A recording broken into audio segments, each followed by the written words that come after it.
नमस्कार दोस्तों, मेरा नाम अनिल राजपुरोहित है और आज अपन बात करने वाले हैं group health insurance versus individual health insurance. यानी कि एक ग्रुप में जो हेल्थ इंश्योरेंस पॉलिसी लेते हैं वो बेटर है कि इंडिविजुअल हेल्थ इंश्योरेंस पॉलिसी वो बेटर है। क्या आप किसी कंपनी में काम करते हैं, चाहे सरकारी कंपनी में काम कर रहे हैं, प्राइवेट कंपनी में काम कर रहे हैं, तो वहाँ पे कंपनी द्वारा जो आपको इंश्योरेंस दिया गया है, एम्प्लॉयर द्वारा जो इंश्योरेंस दिया गया है, क्या वो आपके लिए सफिशिएंट कवर है या फिर भी आपको एक अलग से हेल्थ इंश्योरेंस पॉलिसी की ज़रूरत है।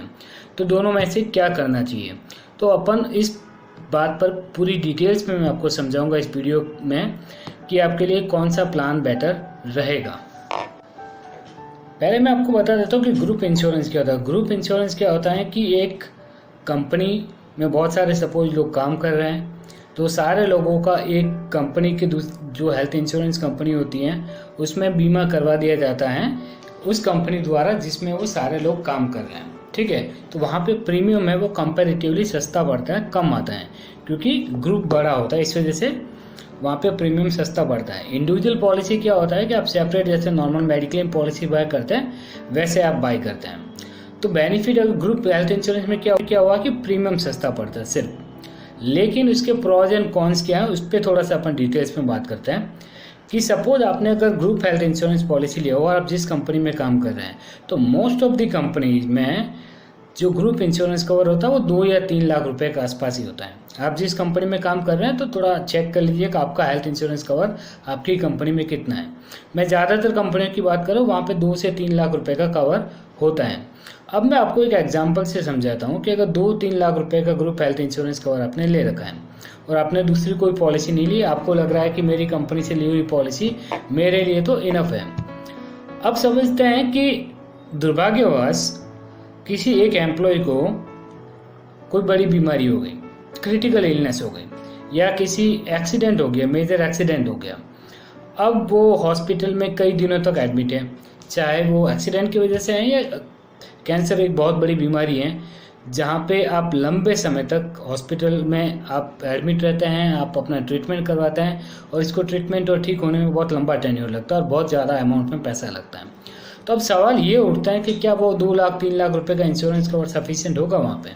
नहीं होगा, क्योंकि अगर आप कैंसर का इलाज करवाने जा रहे हैं ना, तो आप बड़ा अमाउंट तो लग रहा है, आप 4 महीने 6 महीने के लिए लीव पे हो, क्या कंपनी आपको इतने महीने के लिए जॉब पे रखेगी, रिटेन करेगी आपका जॉब? अगर आप प्राइवेट कंपनी में हो नहीं करेगी, हो सकता है आपका जॉब ही चला जाए। अब आपका जॉब चला गया, जॉब भी छूट गया और अब आप बीमार हो तो आपको कोई दूसरी कंपनी हेल्थ इंश्योरेंस पॉलिसी भी नहीं देगी।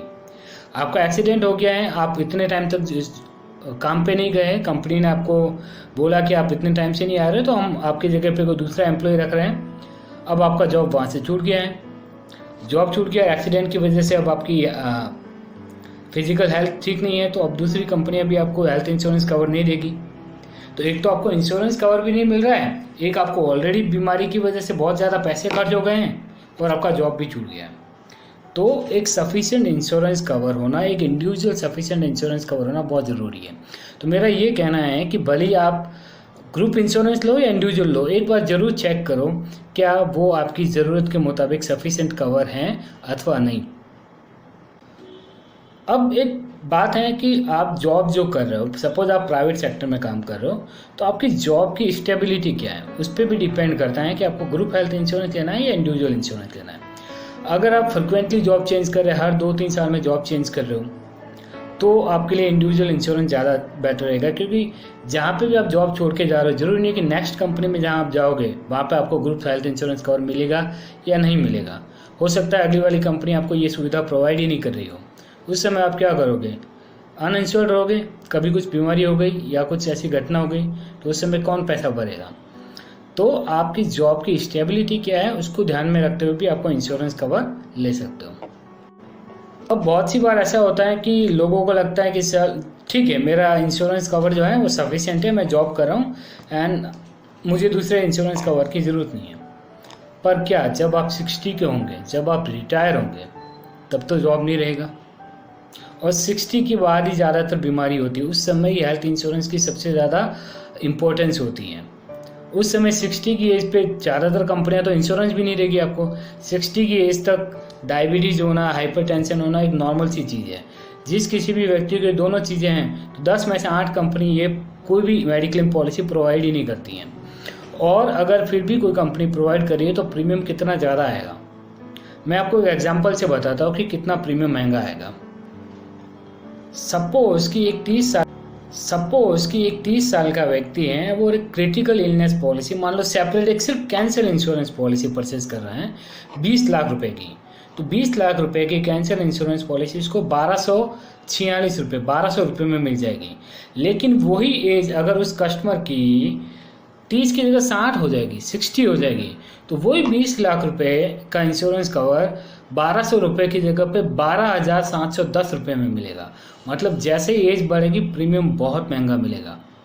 इसका मतलब क्या हुआ, जितना जल्दी आप एक सेपरेट पॉलिसी बाय करें वो आपको आपके रिटायरमेंट के बाद में भी काम लगेगी और आपको जो बेनिफिट है वो कंटिन्यू मिलते रहेंगे। इन्फ्लेशन, महंगाई दर, एक आज की डेट में हर चीज़ की महंगाई बहुत ज़्यादा हो रही है। आज अभी आप लोगों का ध्यान सिर्फ पेट्रोल की कीमत और बाकी सारी चीज़ों पे है।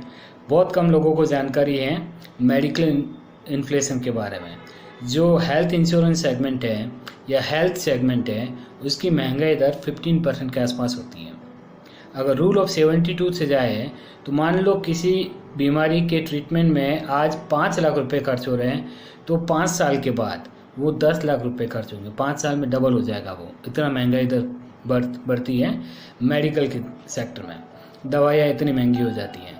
तो इन्फ्लेशन को ध्यान में रखते हुए भी आपको बड़ा इंश्योरेंस कवर एक लेना ज़रूरी है, क्योंकि आज जो ट्रीटमेंट आपके लिए 5 लाख में हो रहा है ना, हो सकता है कि वो 5 साल के बाद में उसी कवर में नहीं होगा। तो आज आपने 2-3 लाख रुपए का इंश्योरेंस लिया हुआ है, वो आपके लिए सफिशिएंट नहीं होगा आने वाले टाइम में।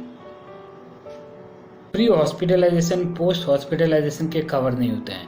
जैसे फॉर एग्जांपल आप बीमार हो गए हो और बीमार होते तुरंत आप हॉस्पिटल में एडमिट होंगे नहीं, थोड़े दिन आप डॉक्टर के पास चेक करवाओगे, जब ज़्यादा कुछ हो जाएगा तब आप एडमिट हो जाएंगे।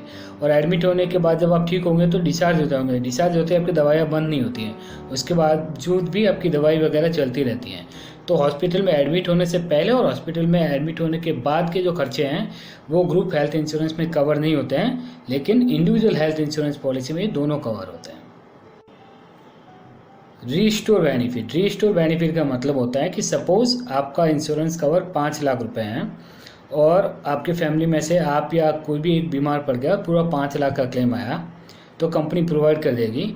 फिर थोड़े समय के बाद में फिर कोई दूसरा मेंबर बीमार पड़ा या फिर आप ही खुद वापस बीमार पड़े, फिर से 4-5 लाख रुपए का बिल आया तो कंपनी आपके लिए फिर से ऑटोमेटिक रीस्टोर कर देगी और आपको 1 रुपया भी नहीं देना है और आपको 5 लाख का वापस से क्लेम मिल जाएगा। ये बेनिफिट इंडिविजुअल पॉलिसी में मिलता है, ग्रुप हेल्थ इंश्योरेंस में ये रीस्टोर वाला बेनिफिट नहीं होता है। नो क्लेम बोनस का बेनिफिट, नो क्लेम बोनस का मतलब क्या होता है कि सपोज आपने 5 लाख रुपए या 10 लाख रुपए का हेल्थ इंश्योरेंस कवर लिया हुआ, मान लेते 10 लाख का आपने हेल्थ इंश्योरेंस कवर लिया हुआ है। अब आपने पूरे साल कोई क्लेम नहीं किया तो इंडिविजुअल हेल्थ इंश्योरेंस पॉलिसी में most of the company, suppose मैं बात करूँ HDFC इर्गो की, तो उनकी पॉलिसी में 50% नो क्लेम बोनस होता है। यानी कि आज 10 लाख का कवर है, कोई क्लेम नहीं हुआ तो अगले साल आपका ऑटोमेटिक कवर बढ़ करके 15 लाख हो जाएगा। फिर कोई क्लेम नहीं हुआ तो फिर 20 लाख हो जाएगा, प्रीमियम वही रहेगा। तो ये वाला benefit individual health insurance policy में मिलता है, ग्रुप हेल्थ इंश्योरेंस पॉलिसी में नो क्लेम बोनस नहीं मिलता है। हेल्थ चेकअप के बेनिफिट भी हेल्थ चेकअप के बेनिफिट इंडिविजुअल पॉलिसी में मिलते हैं, ग्रुप हेल्थ इंश्योरेंस में हेल्थ चेकअप का बेनिफिट नहीं मिलता है। पोर्टेबिलिटी एक बहुत ही इंपॉर्टेंट फीचर है। सपोज आप अपनी पॉलिसी में कुछ चेंजेस करना चाहते हैं या कंपनी से खुश नहीं है या दूसरी कंपनी में जाना चाहते हैं, आप एक कंपनी से दूसरी कंपनी में पॉलिसी को पोर्ट करवाना चाहते हैं तो आप इंडिविजुअल हेल्थ इंश्योरेंस पॉलिसी को पोर्ट कर सकते हैं, लेकिन ग्रुप हेल्थ इंश्योरेंस पॉलिसी को आप पोर्टेबल नहीं कर सकते, एक कंपनी से दूसरी कंपनी में नहीं जा सकते हैं। कोई नंबर ऑफ लोग होते हैं, उसमें बहुत सारे लोग होते हैं तो डेफिनेटली बीमार होने की संभावना भी ज़्यादा होती है। तो वहाँ पे कंपनी भी अपने आप को सेफ लेकर के चलती है, तो वहाँ पे को पेमेंट का क्लॉज डाल देती है कि भाई अगर लाख रुपए का बिल आएगा तो 20,000 आप जेब से देंगे, 80,000 हम देंगे। 20% को पेमेंट डाल दिया, 10% को पेमेंट डाल दिया। तो आप चेक करिए, अगर आपकी कोई ग्रुप हेल्थ इंश्योरेंस पॉलिसी चल रही है या आपके एम्प्लॉयर ने कोई ग्रुप हेल्थ इंश्योरेंस पॉलिसी आपके लिए है, तो आप देखिए कि कहीं वहाँ पे सब लिमिट या को पेमेंट का क्लॉज तो नहीं है। तो फाइनली मैं ये कहना चाहता हूँ कि अगर आपकी कोई एम्प्लॉयर ने आपके लिए हेल्थ इंश्योरेंस पॉलिसी ली है, ग्रुप हेल्थ इंश्योरेंस पॉलिसी आपकी चल रही है, वेल एंड गुड, लेकिन इसके साथ में आपको अपने लिए इंडिविजुअल हेल्थ इंश्योरेंस पॉलिसी भी लेना चाहिए, क्योंकि जब आपका जॉब नहीं रहेगा तब भी वो पॉलिसी काम लगेगी, जब आप रिटायर हो जाएंगे तब भी वो पॉलिसी काम लगेगी, और कोई बड़ी बीमारी हो जाए तो तब भी ये पॉलिसी काफ़ी काम लगती है। तो आपको समय समय पे